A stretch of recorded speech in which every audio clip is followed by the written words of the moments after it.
ሰላም እንዴት ናችሁ? ምርጥ የዚህ ቻናል ቤተሰቦች ዛሬ ደግሞ ምን እንዴት ምስሉ ላይ እንደምታዩት የፒክስላብን ተጠቅመን እንዴት እንደዚህ አይነት ሎጎ መስራት እንደምንችል ማሳያችሁ ማለት ነው።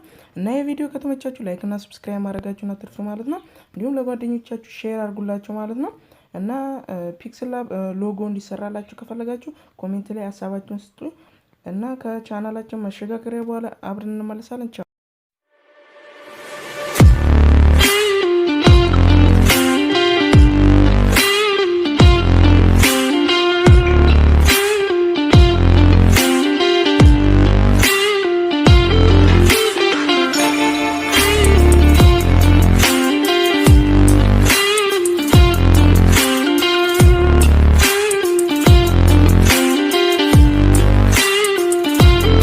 እዚህ ላይ መጠቀማችሁ እንዳለ ኢሜጆችን ከቴሌግራም ቻናል ላይ @yordatek ብላችሁ ማግኘት ትችላላችሁ ወይም yordatek info ብላችሁ ማግኘት ትችላላችሁ ማለት ነው። እና በዛውም ቻናሉን ጆይን ማለት አትርሱ እና ሃኪንግም በዛው እዛ ላይ መማር ትችላላችሁ። አመሰግናለሁ።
What we do here is go back.